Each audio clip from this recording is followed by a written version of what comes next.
عرفتي دابا الهجمات رغم اننا حنا ما كنستعملوش بزاف، راه شحال هذا وقفنا ما استعملناش بزاف، وانت كتشوف هاد الهجومات ما لا هو كنحطوا فيه فيديوهات، بعض المقاطع ديال الفيديوهات هما اللي كنحطوهم مره.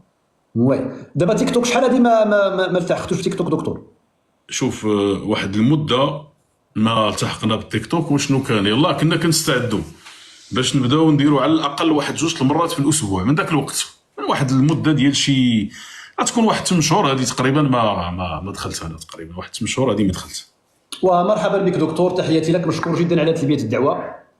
مرحبا ودي سي سعيد. وتحياتي لك وتحياتي للاخوان كاع اللي معك في السيم هذه، بعدا كنحيوهم من هذا المنبر هذا اللي دار معنا مجهود باش اللقاء نتاع اليوم واخا غادي يكون قصير، يعني نزولا عند ضروره احترام الالتزامات ديالكم دكتور، فيكفي بعدا غير هذه الاطلاله ديالكم واخا المده غتكون فيها يمكن غير شي ساعه ونص او اقل. دابا راه تقريبا نص ساعه جبناها غير باش نقادوا المشكل ديال المشكل التقني. اذا معذره، شوف معذره، هذا الخطا ديالنا حنا، لانه لا دكتور، لا لا لا لا لا لا لا لا ما عندك لاش تعتذر. نوعدوا الاخوان بانه يمكن نديروا هذا الجزء الاول ونعاودوا نديروا الجزء الثاني، ماشي مشكل ان شاء الله ان شاء الله يا ربي. دونك تحياتي مره اخرى دكتور. غادي نبداو بواحد السؤال، وانتم عندكم واحد المقوله وانا ارددتها كثيرا، انا دابا اقترزتها منكم وماشي غير انا، تقريبا نقولوا واحد 4 5 6 7 10 المليون ديال المغاربه. نقدر نبصمها دابا انا نقولها وانا يعني كنتحمل فيها مسؤوليتي، هي ديال طريق الكبرانات كحله. انا كنزيد لها زحله، واش عندي الحق نزيد داك زحله ولا نخليها كحله؟ وهي في الدارجه المغربيه كنقولوا كحله زحله، معروف هذا. علاش نزيدوا داك زحله؟ دابا حنا ما كنبغوش نطولوها بزاف، كنقولوا طريق الكبرانات كحله، واظن بانه هذه المقوله راه واحد المده ديال تقريبا ازيد من 3 سنوات باش كنقولوا هذه المساله، وراه الناس شافوها بالملموس. غنعطيك اخر مثال بسيط، وهي اللي كنت غنسولك عليها، هي اخر حاجه. شوف اخر حاجه وهو هذا الشيء ديال الاتحاد الافريقي، كانت اثيوبيا المؤتمر غادي جات بون، وصل في هذيك الليله ضرب زلزال في اديس ابيبا. شنو معنى هذا؟ وصلوا جميع الناس وصل تبون، وعقلتي على تبون ملي مشى للصين شنو وقع، وملي مشى لتركيا العاصفه والزلزال. اذا القضيه لاصقه فيهم، بمعنى هذيك البلاد فيها شي حاجه، وديما كنقولها ملي حيد العسكر خاص الطلبه عندنا حنا الناس الحمله ديال القران يمشيو يقراو على ديك البلاد باش تفوسخ، كاينه شي حاجه تم. وبالمناسبه كاع الحاضره معكسين، جرب انت فين ما يكون في شي بلاصه معكس، ما كاينش معكس وطريقهم كحله. وزيد واحد المساله اخرى، شوف الدول دابا اللي تعاملوا معهم، شوف جنوب افريقيا اش واقع عليها الان، وصلت العقوبات امريكيه، وصلت انه كاينه مجموعه انفصاليه غدير المؤتمر ديالها غيستقبلوها في نيويورك في ميريكان. وشوف ايضا اش واقع لتونس حتى هي، شوف تونس شنو وقع لها. هذه بمعنى الدول اللي دارت علاقات، لان كيبان حتى هذه القضيه بالمناسبه حنا كنا قلناها، ولكن ما تنساش بانه كاين اللي كيترجم، كاين اللي كيتناقل الكلام، كل شيء ولا كيعرف بانه الكبرانات مساخير، ما خاص شي واحد يدير معاهم شي حاجه. كاع اللي دار معاهم شي اتفاق او انه استقبلهم وقعت شي حاجه ماشي هي هذيك. وشوف واحد الدليل اخر، واش باقي شي رئيس دوله كيجي الجزائر؟ كاين شي رئيس دوله كيجي نهائي؟ فوقاش اخر مره استقبل فيها تبون شي رئيس دوله؟ ما ودابا اخر واحد كان استقبلوا واحد المده هذه هو الرئيس ديال جنوب افريقيا، هذاك كيمشي ويجي حتى هو غادي في الطريق. اخر مره هذيك واحد المده هذه، وتا واحد ما بقى كيبغي يستقبل تبون. نعطيك واحد المعطى، انه ذاك البلاغ اللي خرجوه هما فاش احتجوا على القمه اللي دارت، قال لك ما غيحضروش ليها القمه العربيه، ملي داروا واحد البيان، هو هذيك المجموعه اللي كانت اجتمعت في الاول، كاينين دول منهم مجموعه ديال فيها الخليج ودول عربيه اخرى اعترضوا باش يحضر تبون، ما بغاوش يحضر. هذه مؤكده، ما بغاوش الجزائر انها تحضر، ما بغاوش كاع تبون يحضر تما. واش زعما في اطار الطنز والاستملاح دائما، واش ما بغاوش خوفا من الكحوليه والزحوليه، ولا يعني في اطار استراتيجي وفي اطار ان المغرب علاقته مع هاد الناس هذه قويه بزاف، وبالتالي ولات علامه ديال التشاؤم ملي كيحضر، ملي شي دابا تبون.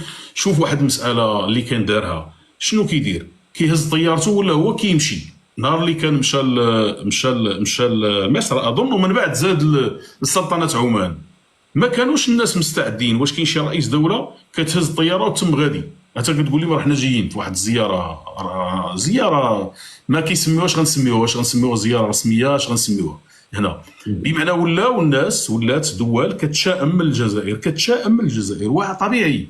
السي سعيد، عرفتي علاش؟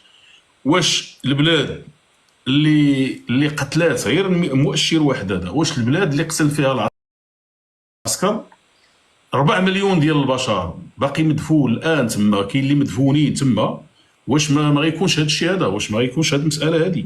وشوف معايا حتى المسار ديالهم، البلاد اللي استعمروها العثمانيين واحد 500 عام، وزيد عليها فرنسا ازيد من 300 عام، ومن بعد دوزوا واحد المده، وشنو وقع ثاني من بعد؟ دوزوا واحد المده، يلاه بداو في الصداعات، وغادي يوصلوا العشريه السوداء. كيفاش غتكون هذه البلاد هذه؟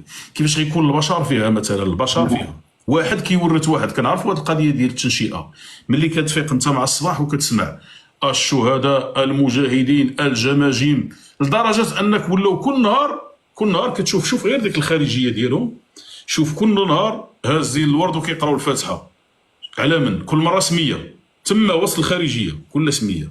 اذا بلاد عايشين مع الموتى، عايشين بهذه الطريقه هذه، ولات الناس كيتشائموا جوج الحوايج، التشاؤم من الجزائر والسلامه العقليه ديالهم، جوج الحوايج هذو ولاو معروفين عند الدول دابا.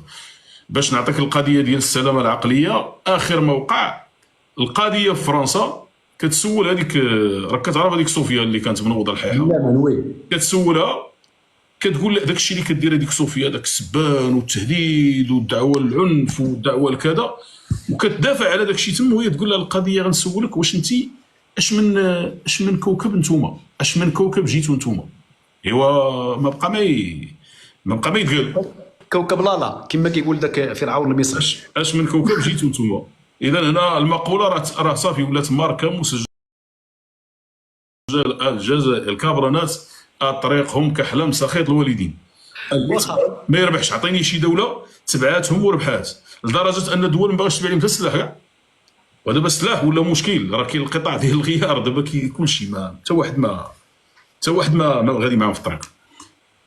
وي دابا دكتور، غادي نطوروا النقاش اكثر نحو العلاقات الجديده اللي باغيه الجزائر ديرها مع الولايات المتحده الامريكيه في شخصيه ترامب الجديد اللي كانوا هما عندهم تخوف كبير من انه يرجع للسده ديال الحكم في الامريكان، لان غادي تكون عنده واحد استراتيجيه واحده اخرى اللي كتضرب في العمق كاع دوك التحركات اللي كانوا داروا في هذه الربع سنين الاخيره على المستوى الاقتصادي، داك الدخول ديالهم للبريكس، المطالبه ديال تبون بتسريع اخراج العمله الجديده باش يضرب في الدولار، وداك البهلوانيات اللي دار في هذه 3 سنين الاخيره. ولكن الصعود نتاع ترامب دابا كيبان بحال بداو كيديروا شويه المحاباه، بحال باغيين شويه يزوقوا، بحال باغيين يقادوا شويه الشغل. واش هذا غير يعني حنا يعني في اطار ذاك التحكار اللي كنديروه كيبان لينا هكاك، ولا فعلا كاين شي حاجه اللي تقدر تخلينا نقولوا بان السياسه الجزائريه مستقبلا غتقدر تبدل في اطار هذه العلاقات اللي كانت باغيه ديرها سابقا في داك الشيء تاع الصين، ايران، جنوب افريقيا، روسيا، الحلفاء بين قوسين التقليديين ديالها؟ شوف، هو غنبداو من مسائل تكتبات عندهم البارح، عاد غنجيو البارح عندهم واحد الموقع هو ديال خالد نزار وولدو شدو شنقريحه، هو الموقع ديال العسكر. بمعنى اي حاجه كيبغيو يخرجوها في هذا الموقع بالفرنسيه. شنو وقع البارح؟ كيقول لك اودي ما بقاتش عندنا ثقه، ما نقدروش نثيقوا في ميريكان بحال هكا، اذا خصنا نرجعوا الى الحلفاء ديالنا التقليديين بحال هكا بهذه العباره. شكون هما الحلفاء التقليديين؟ هما روسيا. هذه الاولى، هذه المساله هذه. شنو معنى هذا؟ معنى ان داك الشيء اللي داروا كامل ملي طلع ترامب، انهم حاولوا يديروا اول حاجه، كانوا بداو بشي كيمولوا مقالات، منهم واحد المقال راه خارج في الساعات الاخيره، كيمولوا مقالات ضد المغرب، كيبغيو هم يوصلوا لترامب، وهو كيدافعوا على القضيه ديال التقسيم مره اخرى. كاينه قضيه اخرى، الحوارات اللي دار بوغادون السفير ديالهم في واشنطن، دار حوارات متعدده لدرجه انه كان كيدير حوار مع صحيفه بريطانيه وكيدوي مع امريكان. حتى الصحفي بدا كيشوف كيفاش كيدير صحيفه، انت كتهضر مع صحيفه بريطانيه وكيوجه الرسائل لمن كيوجه الرسائل للولايات المتحده الامريكيه لترامب. ثم دار حوار في واشنطن، دار حوار تما. شنو كيقول فيه؟ معناه هنا الحوار معناه هذا انهم جابوا واحد الجريده ومولوها صحيفه باش تخرج هذاك الحوار. وصل لدرجه انه دار البلاد ريكلام، كيقول الاداره ديال ترامب بهذه العباره: حنا عندنا معادن نادره والبلاد مفتوحه، جيو تستغلوها. هذه القضيه على القياس ديال زيلينسكي اللي دار تما، حتى هما داروا نفس العمليه. اكثر من هذا قبل باش مهدوا انهم هذه المساله هذه بان بانهم ما فاهمينش، لان الدماغ ديالهم، كنعاود نقول انا مقال اللي كنخرج كيقول لك الدماغ ديالهم استراتيجي مشلول. شنو كانوا داروا ملي طلع ترامب؟ داروا واحد الاتفاق مع الحلف الاطلسي، ما كيعرفوش الناس بزاف، لحمايه المنشات النفطيه والمنشات ديال الغاز. الحلف الاطلسي دابا غتخرج منه امريكان، حتى هو فيه ازمه. زيد هذه على طريقهم كحله الكبرونات. الحلف الاطلسي هذا معاهم حتى هو غريب. اذا هنا شنو داروا هنايا؟ بزاف ديال الرسائل اللي وجهوا الى الولايات المتحده الامريكيه، ولكن الاداره الامريكيه ما قدروش يوصلوا لها. راه بداو باول لقاء، هو مشى عطاف الى الدوحه وتلاقى مع رجل اعمال اللي هو امريكي من اصول لبنانيه، وعرض عليه بزاف ديال الحوايج، ورغم ذلك ما كايناش النتيجه. ما جلسوش ولا لقاء واحد مع الامريكيين لحد الان. اذا بداو الان كيفقدوا الامال وبداو كيرجعوا نحو سوريا. ونفس الشيء بالمناسبه، لا كتذكر الامريكيين عندهم ذاكره، هما واش راه هذا امتداد ديال المخابرات الامريكيه، عارفه ملي مشى تبون عند بوتين شنو قال ليه حنا بغينا الحمايه ديالكم وبغينا اننا نحيدوا الدولار وندخلوا البريكس وكذا. هذا الشيء كامل راه حاضر عندهم تما. اذا واحد البلاد ما عرفاش فين غتمشي دابا هنا، واش غتمشاو عند امريكان ما تسوقاتهمش، غادي يبغيو يرجعوا لروسيا. روسيا عندها العلاقات مزيانه مع امريكان. اذا هذا هو فين كيدوروا دابا هنا.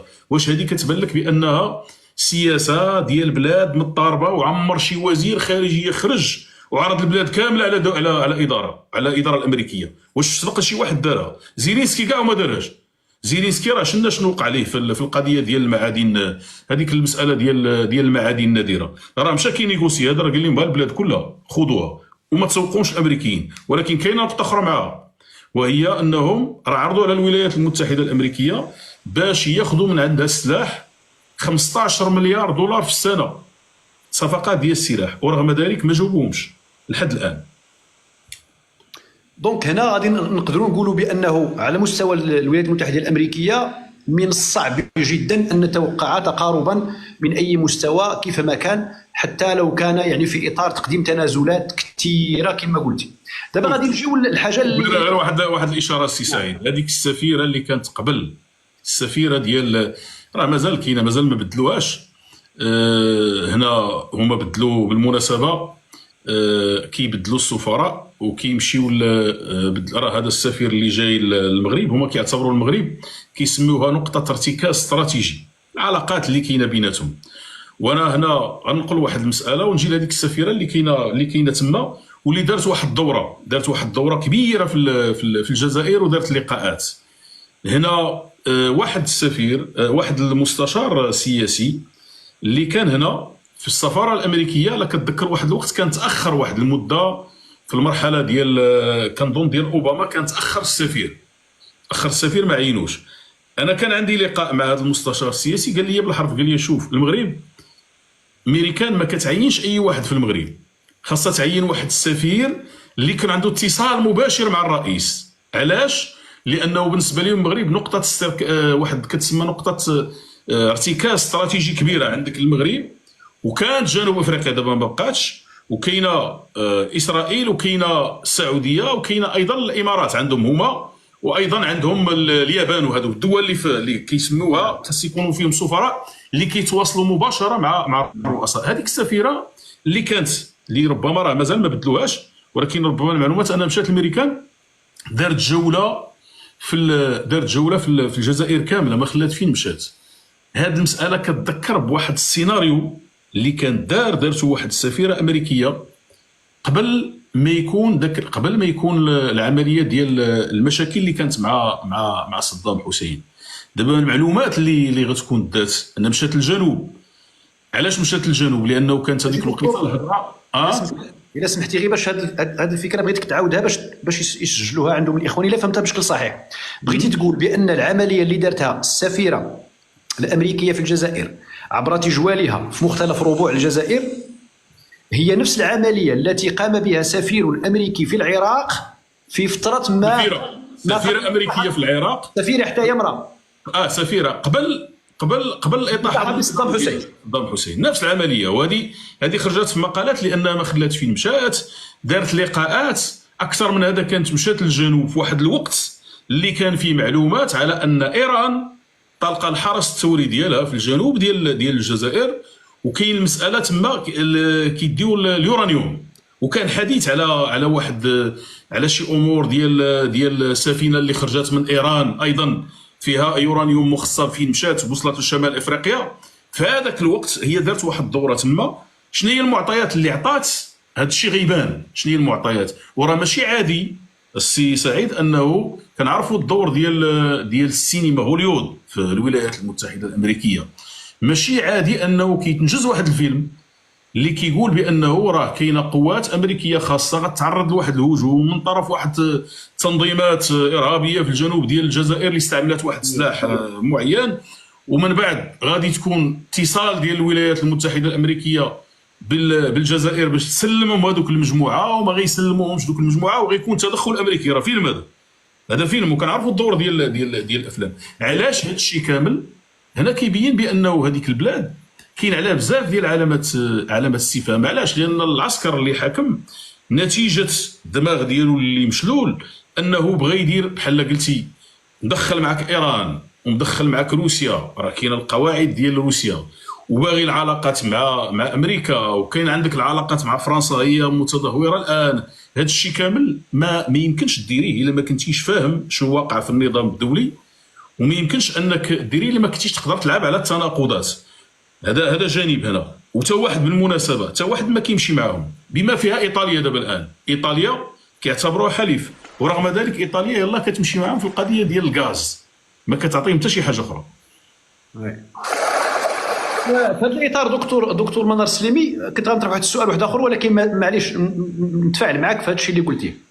انطلاقا من تجربتكم، وشحال من سنه تقريبا وانتم متبعين هذا الهبل وهذا العبط وهذا التخبط الاستراتيجي والدبلوماسي الجزائري تجاه المغرب، يعني وانتم تتبعوه كباحث وكدارس، نقولوا 7 سنين 8 سنين 10 سنين؟ لا اكثر، لانه انا غنعطيك. انا بديت كنتبع الجزائر ملي بديت كنخرج في الاعلام الدولي. غنهضر لك على في مواجهات في الاعلام الدولي معهم، نهضر لك على 2007 2008 وانت جاي هنايا. بالاضافه لهذا انه كانت عندي انا فرصه، مشيت للجزائر قبل ما نولي في هذا الصراع. مشيت انا للجزائر اخر مره كنت مشيت للجزائر، كنت مشيت في 2009، وقبل منها مشيت فات مني، مشيت العاصمه، العنابه، الورقله في الجنوب، ورقله، مشيت لهذه وهران، مشيت لهذ البلايص كلهم. بمعنى فكره كانت عندي انا، ثم انني هذيك الاحتكاكات وهذيك النقاشات خلتني انني كنتبع هذا الملف هذا.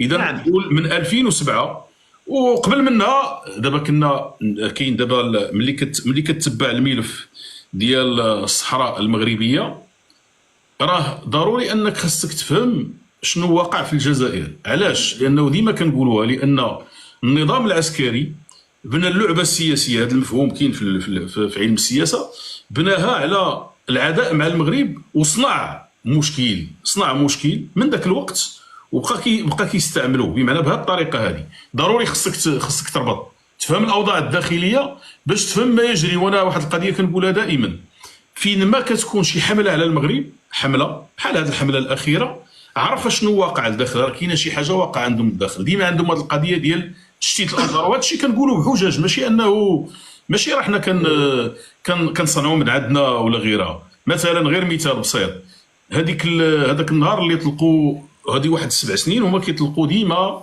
الاساطير على المغرب، انقلاب، هذه الهضره ديما كتكون، انا كنقراها باستمرار. انا في غير 5 سنين سمعتها تقريبا شي اكثر من 20 مره. كيديروها كانوا، شوف بالمناسبه كانوا كيديروها ملي كيقرب عيد العرش، ديما كان في جويه كيديروها. علاش؟ لانه كنعرفوا هما عندهم واحد العقده مع الملكيه، لانه كيعرفوا بان الملكيه رمز ديال الوحده عندنا حنا، رمز ديال الوحده ثابت ديال البلاد، ثابت الاساسي. كيعرفوا هذه المسائل هذه، اذن علاش كيهاجموها؟ لانهم هما اصلا ما عندهمش الوحده. دابا حنا ملي كنقولوا جلاله الملك ممثل ديال الوحده ديالنا حنا، الممثل الاسماء ديال البلاد، عطيني هما شكون عندهم دابا باش تعرفوا العقده هنا. شكون عندهم؟ شكون ملي كتكون ازمه بحال دابا حنا شنا في المرحله ديال كورونا، شنا ان جلاله الملك خدا الصلاحيات وواجه الازمه. هما دابا عطينا ما عندهمش هذه الامور هذه، بمعنى ما كاين شي حوايج اللي عندنا حنا في المغرب بالاضافه للتاريخ وهذه العناصر كلها ما عندهمش هذا الجانب هذا. لهذا غنرجع للنقطه، انا دائما الفهم كنحاول ملي كتوقع شي حاجه عندهم كيخرجوا شي حاجه الاتجاه ديالنا الهجوم علينا حنا، عرف راه كاين مشكل عندهم الدخل. لان غير الحوادث ديال الطائرات، راه باستمرار عندهم الحوادث ديال الطائرات. غريب داك الشيء انا متبع مثلا على الحوادث ديال الطائرات من 2014، ديما طايحين الطيارات. وما يمكنش. شنو هو واقع في هذه البلاد هذه بهذا الشكل هذا، بهذه الحده، بحال هذه الايام هذه؟ راه قلنا بانه واحد التنظيم هو اللي ضرب هذيك الطياره. اذا ملي كتوصل بحال هذه المساله ما كيبغيوش هما الجزائريين، خصنا نفهموا العلاقه مع الجزائريين كيديرها هما. راه هما اللي ما كيخلوش الجزائريين يسمعوا شنو واقع، كيعطيوهم المعلومات اللي بغاو. راه عاد هاد وسائل التواصل الاجتماعي ديالنا حنا، بالمناسبه تحيه لكاع الاخوان، راه قدروا الاخوان انهم يخترقوا الداخل، بما انه ولاو كيسمعوا هذا الخطاب عندنا حنايا. اما هما راه داك الشيء اللي كيتعطاهم مباشره، داك الشيء اللي كيتعطاهم كياخذوه، وهذه داخله في اطار تنشئه. دابا حنا راه علاش كاين هجوم؟ راه خرج تبون وشنقريحه واحد الوقت، وعلاش دابا خرج غير واحد اليومين هذه كيقول لك حرب؟ هذاك الوزير ديال الاتصال الجديد عندهم كيقول لك حرب على حرب، قال لك مثلا علينا حنا على المواسم، سنسيطر، قال لك سنهيمن وسنسيطر. علاش؟ لان الجزائري، غنعطيك تجربه علاش. لانه مثال، انت عندك هنا السي سعيد راه كيدخلوا عندنا حنا كلهم كيدخل كيتابع. انا بالمناسبه كنلقاو هما الاولين، واخا كيسب راه ملي كيمشي ينعس كيقول هذا الشيء اللي كيقولوا راه صحيح، بمعنى دا معاه فكره في دماغه. واخا يسب، واخا كيسب، انا راه كيسبوا ما كنقول لهم مرحبا، واخا كيسبوا، ولكن هنا كيدي معاه شي حاجه. ملي كتنشر انت واحد الصوره على المغرب، مثلا بعض المرات تحط غير شي صوره. راه واحد الوقت كنا كنقولوا كانت عندنا حنا تلفازه خاصه فقط، ما تدويش، دير غير الموسيقى، ودير مثلا شنو، دير غير المنشات اللي كاينه في المغرب، دير غير لوطوروت مثلا، غير الطريق. واش عرى انت لوطوروت من وجده وانت غادي وانت هاب جاي، هما راه ما عندهمش، راه ما كايناش، راه المفهوم ديال لوطوروت عندهم راه واحد الكارثه، وكانوا سموها هما فوق بوتفليقه شريط الزفت. ما عندهمش هذا الشيء هذا. ما مثال، نعطيك مثال اخرى، هذا الشيء ديال المقاهي اللي عندنا حنايا، هذا الشيء ديال التي جي في، المواني، المطارات، راه كاينه احصائيات وهذه مزيان يشوفوها الناس. راه ملي كيطلعوا عليها هما الجزائريين القاده، كنهضر انا ماشي غيقول لك مستحيل اننا نوصلوا للمغرب. خليه راه يجي البعض يقول لك لا، راه حنا دوله بحال العالم، عندنا مشاكل، راه كل شي دول ديال العالم عندهم مشاكل، ولكن بيننا وبينهم، انا ديما كنقولها، بيننا وبينهم قرن ديال الزمن ما كاينش فيها مبالغه. لا قرن، شوف قرن 50 عام. لا قرن، شوف قرن ديال ما كاينش. انا كنعاود نقولها علاش؟ لان شي حوايج ما يقدروش يديروهم، ما غيمكنش يديروهم نهائيا، ما كاينش. غير نبداو من البشر، شتي البشر كيدير تما، البشر واحد المجموعه اللي فيه الضوء هرب خرج، اللي فيه الضوء هرب برا، ولا ضرب الطم ولا سكت ورجع للور. لا ما شوف اللي كيحاول راه مرارا بيناتهم كيحاول يهرب يمشي برا. راه خصك تعرف التعقيدات اللي كاينه في الابناك. واش كتعرف انت عندك فلوس تقدر ما تاخذهاش، مثلا، فبالاحرى تحول شي واحد برا ولا كذا.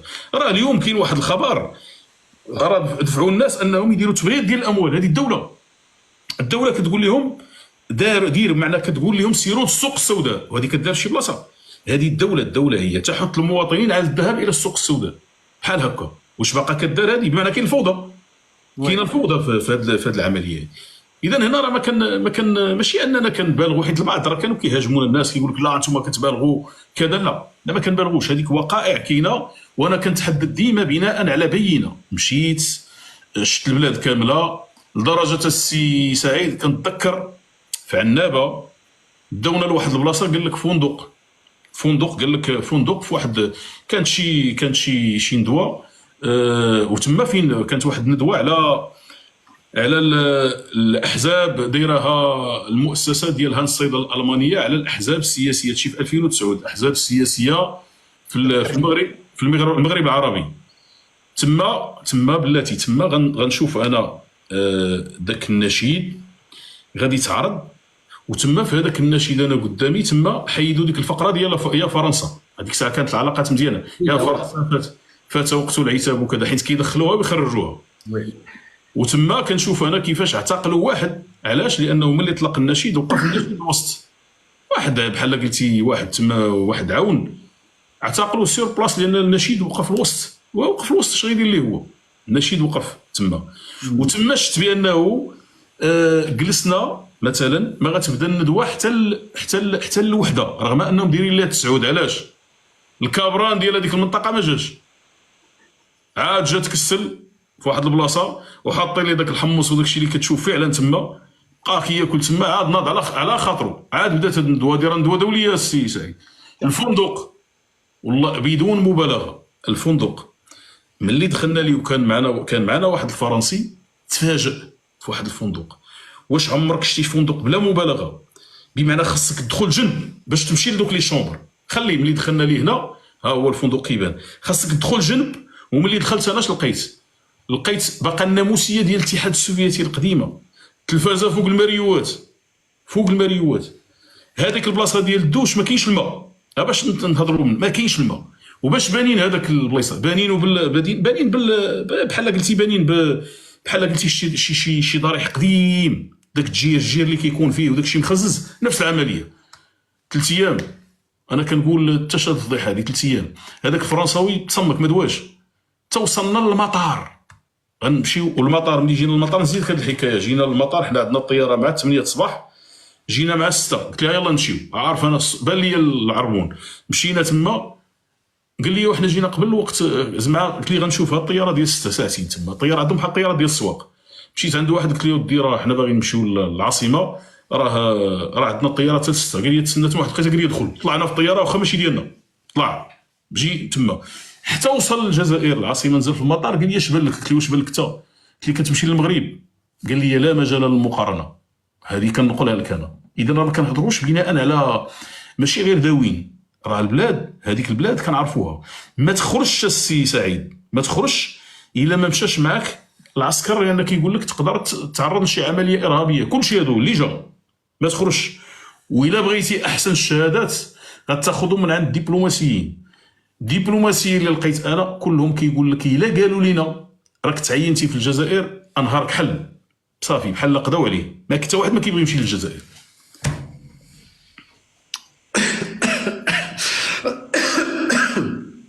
راه ماشي كنديروا وضعيه. شوف راه بلاد، راه شوف ونزيد نزيدك واحد القضيه السي سعيد.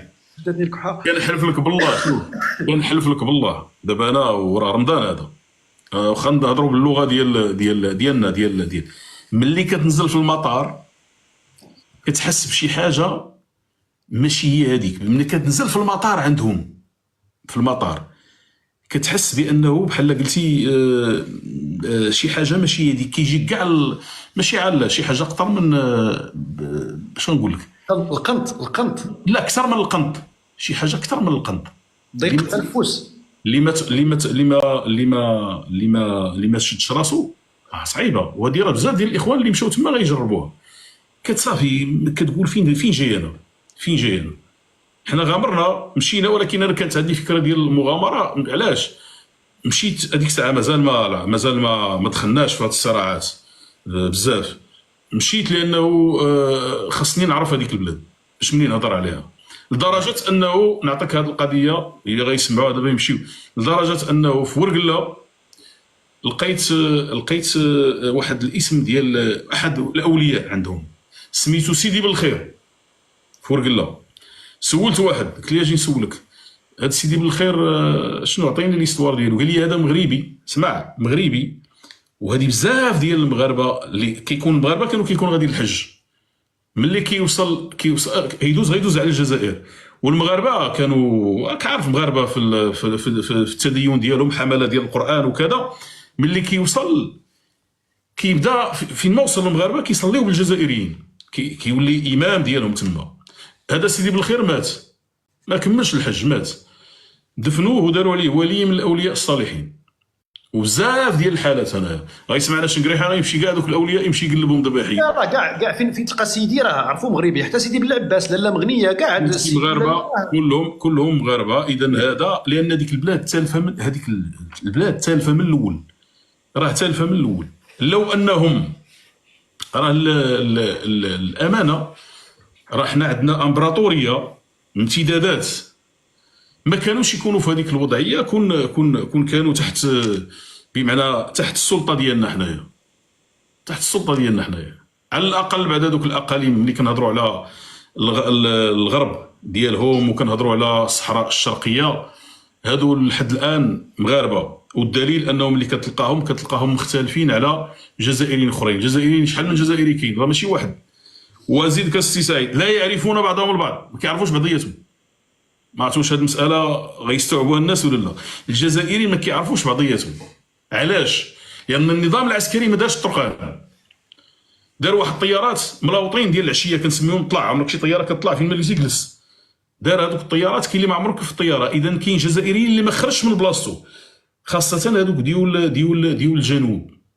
والبلاد خاويه من الوسط، البلاد راه فيها الشمال وفيها الجنوب، ولكن الكثره ديال الناس كاينين في الشمال. والبلاد ما فيهاش 45 مليون اللي كيقولوا. البلاد هذه معطيات ديال اقتصاديين غربيين، كيقول لك البلاد ما فايتاش 23 مليون 23 مليون. غيقول لك البعض وهذه مبالغه.